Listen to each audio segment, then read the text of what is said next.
Welcome back in Solitude with myself, DJ Hero. In today's video, I want to walk through the various ways we can work with drums and percussion, specifically in Ableton, but most of the techniques, you can use them in any other DAW as well. You just got to kind of figure out what instruments are doing what. But I received a question on a previous video asking why I use audio clips to do my drums.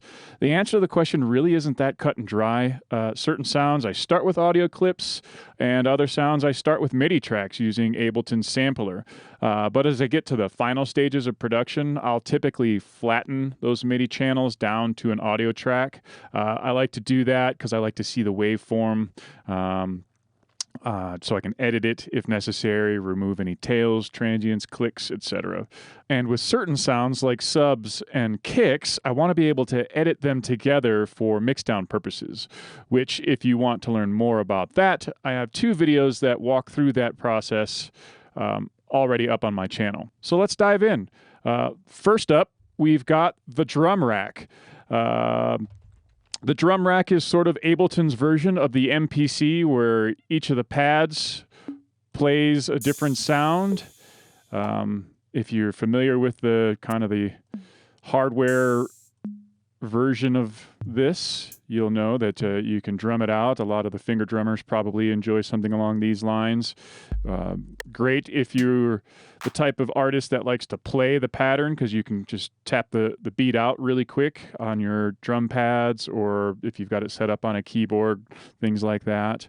Some of the pros that I find for the drum rack, it's easy to load up a pre-made kit. But you can also build your own custom kits using any variety of samples that you tend to gravitate toward. Because there are so many different rack presets in Ableton, you can get started pretty quickly too. Just drop a rack in and program a beat quickly without fussing about what sample to use for each sound. It's quick to get patterns or loops built. As you can see here, we'll just quickly kind of write one out here. We have all of the sounds that are in the drum rack. We'll start with the kick drum. Just kind of write in a really quick beat for me.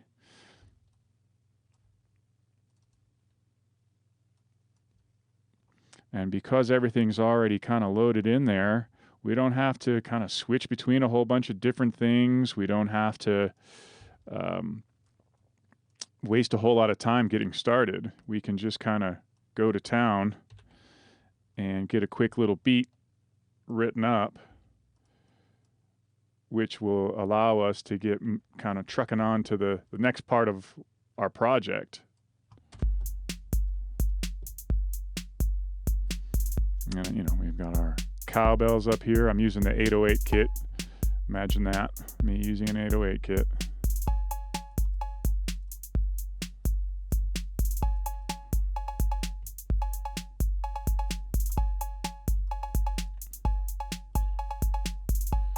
Right, pretty good, pretty quick for me to just be able to get something whipped up like that. And then once I've got a basic beat in there, I can start writing out. Just quickly write out my song, however I want it to play out, right? And if I want to make adjustments, I can go into each one of these clips and make little change-ups to keep the beat doing different things if you wanted to. Maybe I want this one to be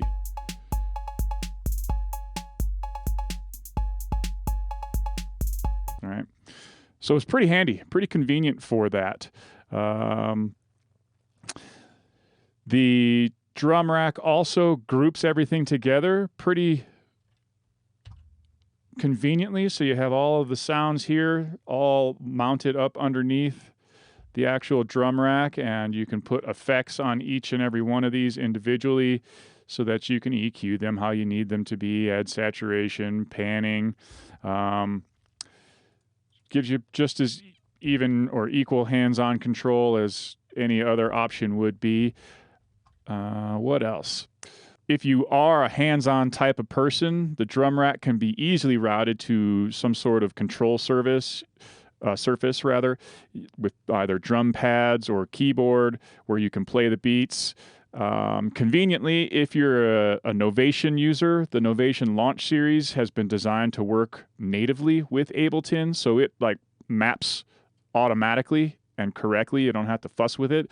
Just fire it up and select the appropriate channel here. If I were to go to, say, my launch key, which is my keyboard, and then set it to the channel 10, which is what you need to do, I can now play these on the keyboard. Pretty quick and pretty easy. Allows you to really just bump the beat out fast and get working, which I know for a lot of folks is kind of a not really a motivation killer, but gets in the way of the artistic process. So super convenient in that way. You can also load up third-party VSTs on here. It doesn't have to be a sampler or a simpler. You can load up any one. For example, if you wanted to use like a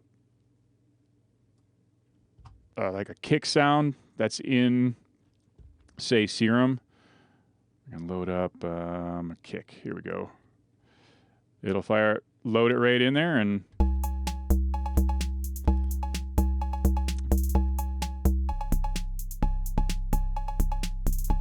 there you go. And you can do that with any of the sounds.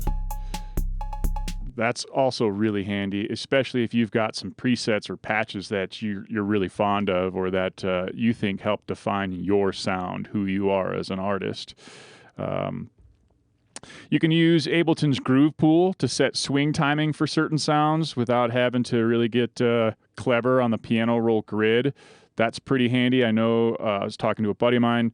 I know that a lot of the bass house guys like to use that to keep the timing of their swing the same throughout the different sounds and different patterns of the project. So also pretty convenient. I don't get into that a whole heck of a lot, but it can be done. As far as cons go of the drum rack, each sound automatically loads up in an instance of the simpler. And while it can be switched over to the sampler, it is an extra step.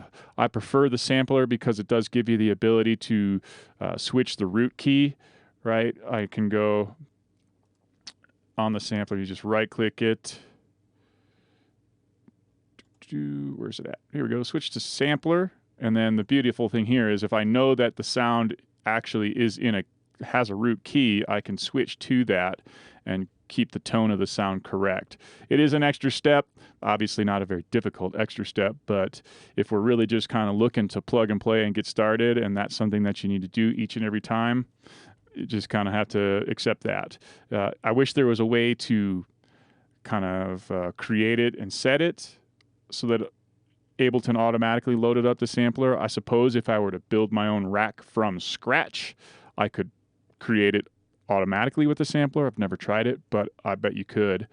Other cons, if you're using a control surface, I don't know why I'm having difficulty saying that word today, like the Novation Launch Series, or I have and love my PreSonus Fader Port 16. Had the Fader Port 1 before that.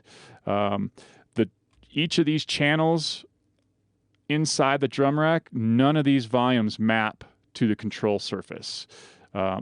Only thing that is controlled is the main volume here.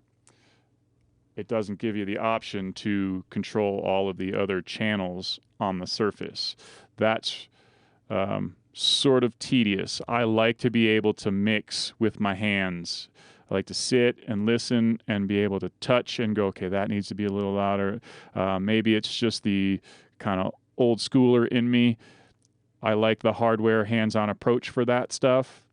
Similarly, I like the hardware hands-on approach for turning knobs when automating stuff. I feel there's a human element to it, though. So something to think about there. I also tried it with my Novation Launch Control XL. Same thing. It doesn't let you control any of these volumes. So I do find that that's a pretty big con for me. If you're a click and drag kind of guy or person, guy or gal, it's going to work great for you. But I love my control surface for that, especially my PreSonus. That Fader Port 16 is fantastic. And all of the Novation products that I have, the Launch Control XL, the Launch Key 61, awesome. You just can't control it for that part of it.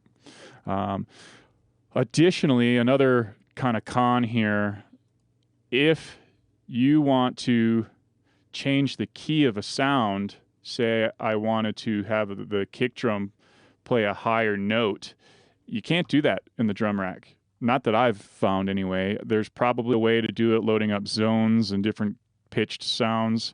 I haven't figured out how to do that. You could definitely create an extra channel in the rack and then have that channel be a different pitch of that sound, and then you just play that one when you want to do it. But like on a piano, if I want to play a higher note, I just play up the piano roll here, and it plays a higher or lower note.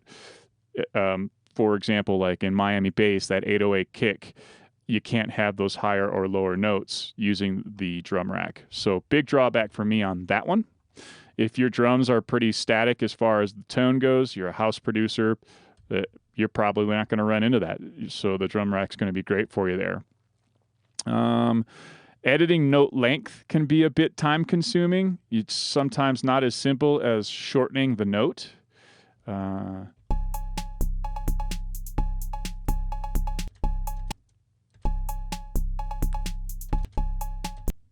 It just plays the note until the next one is triggered.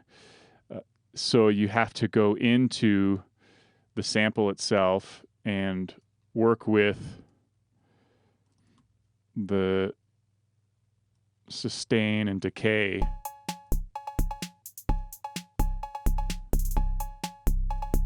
It's not as simple as just shortening the note. For example, if I wanted to make that cowbell shorter, I have to go into controls,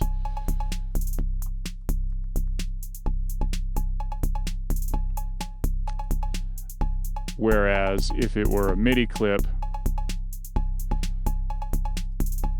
I could just go in and make the notes shorter. For some reason, the drum rack just doesn't let you do that. Maybe I've missed it. If I have, leave a comment in the comment section below. Let me know how that's done. As far as a few other cons here, if you prefer to use pre-made loops, like downloaded from your favorites, your websites, maybe Splice, whatever the case may be, you're not going to be able to trigger them properly in a drum rack. What you'll end up doing is having to cut the sample into regions. Right? You have to go to a slice and then cut it in the regions and then extract them to each one of these pads. But if you're going to go through the process and time to do that, you might as well just use individual samples, not the loop. Using pre-made loops, obviously, that's probably going to be something you'll reserve for something like an audio track where you can warp it how you need to, and it just plays out on the timeline. Automating parameters like filter sweeps and other effects is a bit time consuming and a little tedious. For example, you can put a filter on here or whatever the effect may be on any of your sounds and automate them that way. But and you can put one on the main output for the rack and have that effect happen to everything. But I find it to be super inconvenient. Say I wanted to have all my hats together and I want to just maybe filter out the hi-hats, leaving maybe a clap or the bongos or toms or whatever to keep playing. I have to put a filter instance on there, do my automation, and then duplicate that over to each one of the sounds that I want that to happen to. So it gets a little bit tedious in my opinion with regards to automating parameters to affect multiple sounds, but not all the sounds. You can add sends to individual sounds within the rack. It's another step, also a bit tedious and a bit time consuming in my opinion. How you build that, you've got to go into each one of these. Down here, there's the send and there's the return, right? You create the return send and you can then do it this way if you want it on individual sounds, or otherwise it's going to be on the master. So it can be done. It's just an extra step. It's just gets a little tedious when, if you were to just load up, you have all the sends on each and every one of the channels individually automatically. I don't really understand why they don't do it. Just put them on there. I mean, obviously the GUI has that spot still there. Why not just put them there? I don't know. I'm not a software designer or developer. Maybe drop a tweet over to Ableton, and maybe that's something they'll add on the next version. But that's the drum rack from my experience with it.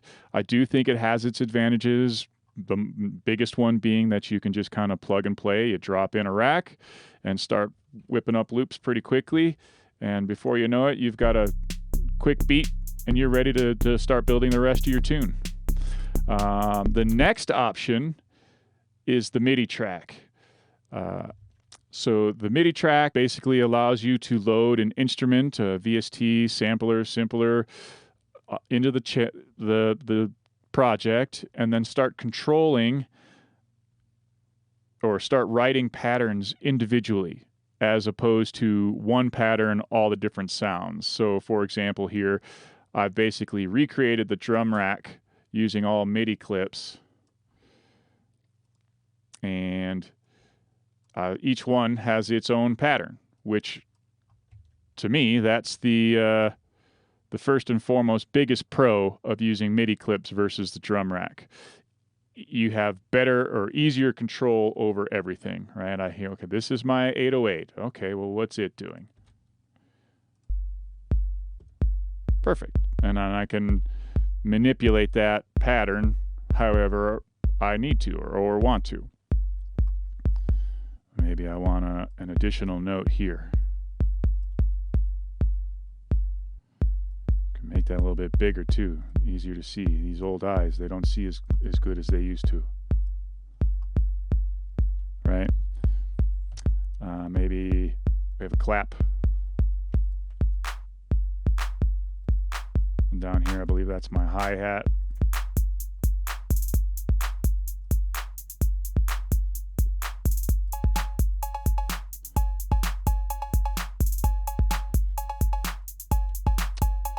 And then you would just, paint those across and create your track that way. Maybe a bit more time consuming to put together all of your patterns and loops as you build out your whole song, but you get better control. And like the drum rack, close that, you can group them all together as I've done here so that you have them all coming underneath this. Another advantage is I can create subgroups if I want to have, like, this is just my clap and snare. Now just those sounds are running there, and then this bus is running to the master of the group itself. Each track, just like in the drum rack, each track can be routed to my control surface if I wanted to build my drum pads and play these. Same thing, right? I just pick my input and then route it to whatever channel I want it to be. Unlike the drum rack, you've got to do it individually for each one. A bit more time consuming on the setup, but once it's set up, you play through it pretty quickly, pretty normal. You can, like I said, you can group them all together, or you can leave them outside of the group. Unlike the drum bus, which they're automatically going to be all grouped together, maybe I don't want my 808 kick going to the actual group itself, and I want it to go straight to the master output. Which, when I'm mixing down songs or tracks, I usually will have the kick go straight to the master because, well, as I said in the previous video, that's my main sound. I'm writing around it. Everything else is going to remain, or it's going to remain constant while everything else gets adjusted to it. So I'll run it straight to the master so that there are no effects on here that are affecting it, no effects on maybe a pre-bus or whatever the case may be. You can't do that with a drum rack, to my knowledge. So that's, even though it's still within the group, and I can hide it or pull it up, right? If this is, would call this, all of my percussion is in the group, and it's technically percussion, it's still not routing to the group. It's routing to the master. You can't do that with the drum rack. So little extra convenience there with respect to the MIDI clip. In Ableton 10, like I showed just a second ago, you can create groups within groups. I think that's super convenient, especially if I want to do a group of effects on just certain sounds like the snare and clap here, or if I want to process my toms together, save on some processing power. I'll put all my saturation and EQing maybe there as opposed to on each individual channel. Saves a little bit of processing. Again, if there are certain effects that I want only on that group of sounds, I can do it on that subgroup and not have to worry about affecting all of the other sounds in the group. So that's pretty convenient. Whether the sounds are grouped or not grouped or within subgroups, any control surface you may be using, each of these individual channels is still going to work. That's, in my opinion, the biggest advantage. Like I said, I love to use hands-on so I can still move my surface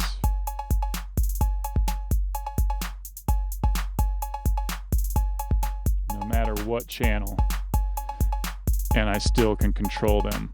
Unlike the drum rack, which I showed earlier, if the sounds that are inside the rack,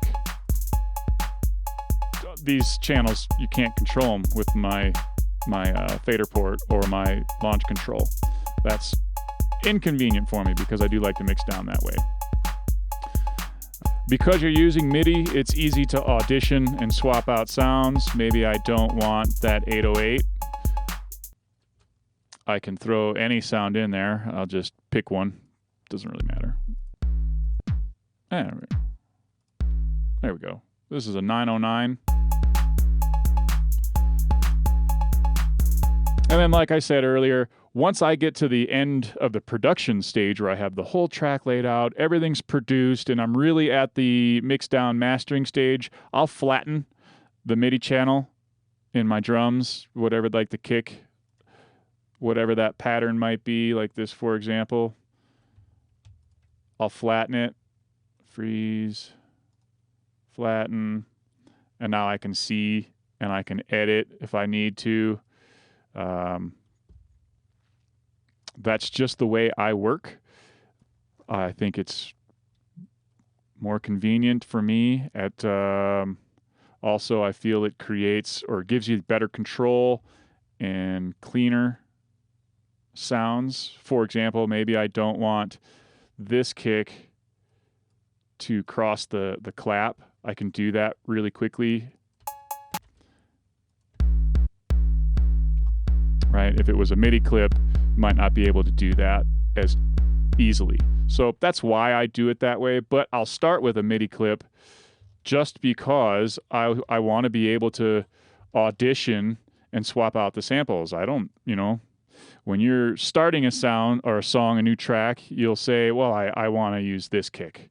But as you start writing everything else, that kick may not sound so great. So having the ability, just that quick control to drop in a different one, oh, that's the one I want, cool, is super convenient. So the MIDI track, like the drum rack, gives you that positive control over it. So definitely a pro there. Unlike the drum rack, you can take advantage of the entire piano roll, which, as far as, say, again, Miami bass sounds or Florida breaks, anything that's really super bass heavy where you want to be able to control the pitch. There we go. I'll just drop that one in really quick. Of the kick or the key of the kick.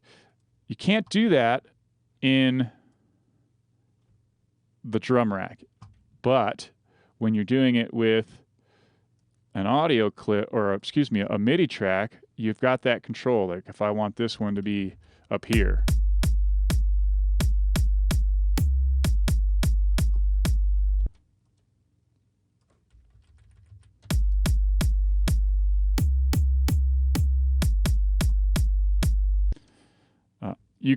you've got the whole piano roll to help create those cool movements in the groove like that.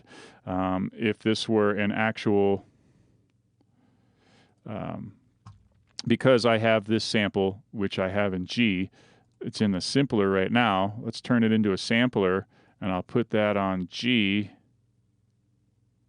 like that. And now we'll put all my notes on the right key.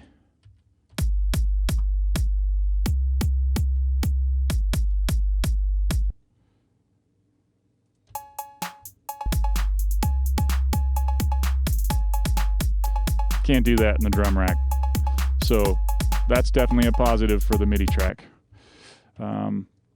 As far as the cons go, you end up with many more tracks in your production. Whereas in the drum rack, you've got the one rack, right? It's just one, and all the sounds are contained within that one. The MIDI, you've got all these sounds. So if you get pretty intensive with respect to all the different sounds or having many sounds in your track, you're going to have a lot of channels, which I don't personally see the problem with that. But if maybe you're operating on a bit of a budget with respect to CPU or RAM, it might get a bit cost effective to use the drum rack because you're saving some CPU. You might end up taking some steps to lower CPU usage, maybe flattening out things that have a lot of effects after you've got them on there. But it does ultimately give you or force you to have a lot more tracks in your song as a whole. Don't know necessarily if that's a con, but it could be if you need to pay attention to CPU and RAM, things like that. You have to manually group sounds. They don't automatically group. When you add a new MIDI track, it's just a new MIDI track. But if you add a couple and you want to group them, well, then you've got to manually do it. Not a huge time-consuming process there, but it is an extra step. So there's no way that I know of to automatically create a group when you add a MIDI track, and I don't know that that would be logical to be able to do that. But it is an extra step there. Because each sound is a unique instance of a VST, you may experience some increased CPU or RAM usage, right? As you start to get a lot of tracks and a lot of different channels. Each one of those has a simpler, a sampler, a serum, a massive, a spire, whatever the case may be, plus their host of EQing, saturation, panning, delays, all that stuff. The CPU can add up pretty quickly, and you have to start thinking outside the box on how to lower that. So it can add up, but at the same time, having all these different channels, in my opinion, gives you a lot better control. What else? The Ableton Simpler and Sampler have a quieter output at their default setting than the drum rack does. So you got to go in there and turn them up manually or turn them up in the post-processing and the gain staging. I'm sure that they do that intentionally because you're triggering things on velocity-sensitive pads. But why the drum rack is louder naturally when you load it in there, I don't know. But once you do initiate a new instance of, say, the simpler or the sampler and drop a sample in there, it is going to be a little bit quieter to start with. So there are ways to turn them up. You go over to controls and you can turn the volume here.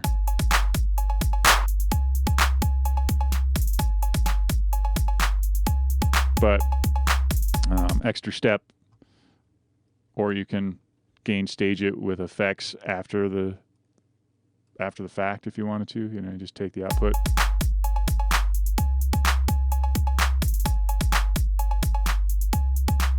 but they are just a little bit quieter. I don't necessarily know if that's too much of a con, but it is a little bit of something to think about, something to take into consideration. And that was basically everything I could think about as far as audio tracks go, or excuse me, MIDI tracks go. Moving on to the audio track. And my main kind of avenue of doing it, right? The audio track is just a wave sample where you can see the actual sample. You've got the sounds.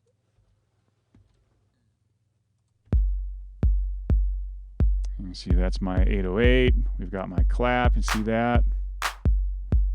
As far as the pros of using audio tracks, I think the biggest one for me, you can see the waveform. You can edit it neatly the way you want to. I can see that waveform, and if I need to zoom in, maybe it was a little click at the beginning, I could just add a little curve, right? Or if there was a tail I didn't want, because I can see the waveform, I can edit that tail around the sound next to it, whatever the case may be. You can easily edit samples, right? I went over in my first video on the channel how I make kick drums. I mean, that's how I do it, right? I go, okay, I have my 808, and what I want to do is add a different attack on there. Because I'm using waveforms, I can do that quickly and easily just by quickly doing something like that. And now I have a different attack on my kick there, my sample. Can't do that in any other, the drum rack or the MIDI clip. So one pro that I take advantage of probably in every track I do, that's why I use audio clips, is you can edit like that. Just like in the MIDI clips, you can group the sounds together and you can create subgroups just like the MIDI clips, right? If I want my clap and my snare to be together, or if I want my toms to be together, I can do that as well. Or, whatever the case may be, I can quickly group them all, have subgroups, just like you can with the MIDI clip. So that's super convenient. That again allows me to put an effect on, say, just the toms without it affecting the congas in the group, and without me having to put an individual instance of each effect on each individual channel, which, if I want to automate that effect, really cuts down on time and is, makes it a lot more simple to just have it on that one channel. Really, when working with audio clips, the pros are pretty strong for me with respect to editing and seeing the samples, but with respect to all the other ease of production, audio clip's going to slow you down a little bit. As far as the cons go, you end up with a lot of tracks in the production, just like you do with the MIDI clips, the MIDI tracks.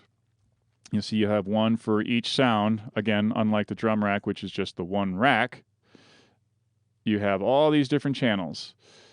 Even when you open that rack, it doesn't open up all the different things. Let me hide my audio track here. You can see it on the mixer. You can see all the different sounds in the drum rack, but on the timeline, it's just the one. Whereas, like the MIDI clip, you have all these different sounds. Same with the audio. You have all the different sounds here. I like, as far as another pro goes, because I'm dropping the sound right to the timeline, I can see where it's going without having to get into the piano roll to do it. I think that's pretty handy. But as far as the cons go, like I said, you end up with a lot more tracks in the production because each sound has its own channel. You have to manually group the sounds just like you do with the MIDI clips. Again, that's not, too much time consuming right there, but you do have to do it. because each sound is unique, or each channel is unique, the more effects you put on there, that's going to have some CPU usage. Placing sounds on a specific key does get a bit more tedious. If I know, right, like I can't just move it to a different note on the piano roll. I would have to go, okay, so I know that this kick drum is in the key of G. At least I think sounds about close to G, maybe G flat or F sharp. I know that if I want it in C, C is 5 steps above G. I could transpose it. So it can be done. It just takes a bit more brain power to figure out what note goes where, what key, and you actually have to go through those steps to get it done. Unlike if you were working with the piano roll, right? I could see the actual notes and just move them where I wanted them. Can't do that with an audio clip, so a little extra time there. If you want to change the sound later in production, right? Say I get 90% of the way through creating this track, and I go, gosh, I just don't like that kick drum anymore. Well, I can't just swap it out. I have to go in and change the instance of that through the whole tune, right? I have to go, okay, let's drag in a new sound. Maybe I should clean that up so I don't have these little clips. Okay, got to do all that.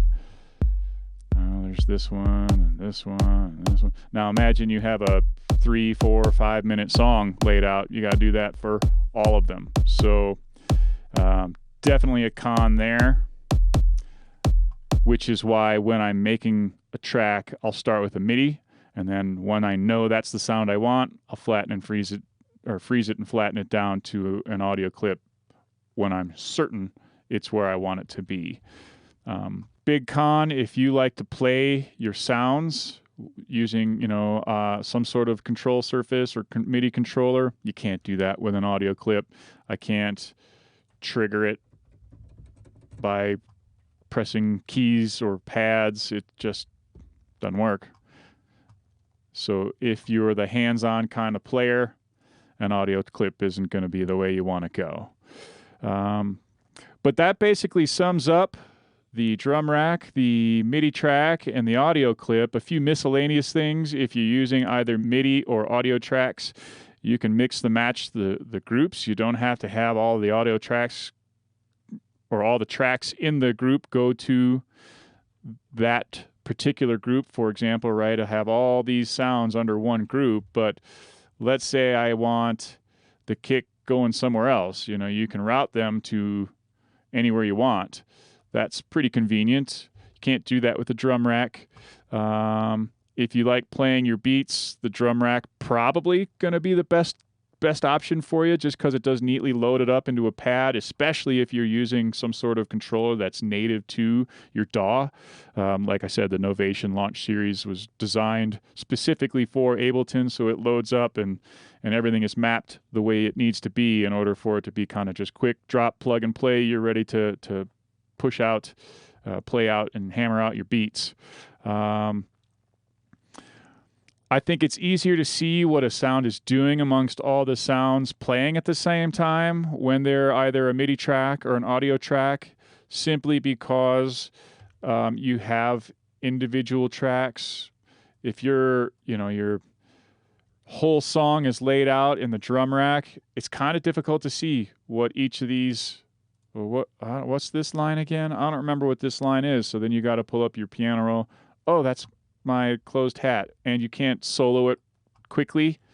Unlike over here, I can go, I just want to solo that. I just want to solo this one. I just want to hear that, right? I can quickly just go, okay, I want to solo the clap. Not as quick to do that with the drum rack. So again, another reason I like it, I can see, okay, that's the clap. I know it's the clap because that's that channel's named. That's my conga. I know that's it because that's what that's named, right? So on and so forth. It's just easier to see what the pattern's doing with a MIDI clip or an audio track. Unfortunately, when you open the drum rack, it doesn't break out the different sounds on the timeline. I think it's, in my opinion, when I'm creating a tune, I want to be able to see everything. I wish there was a way to, once you have your patterns written out, or even, since the drum rack does let you see all the channels, maybe make each one of these a different clip on the timeline. You can't. So you just kind of got to get used to seeing things like that, I suppose. But anyway, let me know your thoughts in the comments below. Did I miss anything? Would you add anything? Do you have any hacks that I don't know about? Make sure to like, share, subscribe, and hit that notification button so you know when the next tutorial drops immediately. You don't have to wait for me to send you some sort of notification or post on my social media. And if you'd like to check out my music, search Originaldjhero, all one word, on SoundCloud, Mixcloud, Twitter, Facebook, and Instagram, or search DJ Hero on Beatport, Spotify, Apple Play, iTunes, and Google Play. Until next time, I wish you the best in your own production, and we'll see you soon.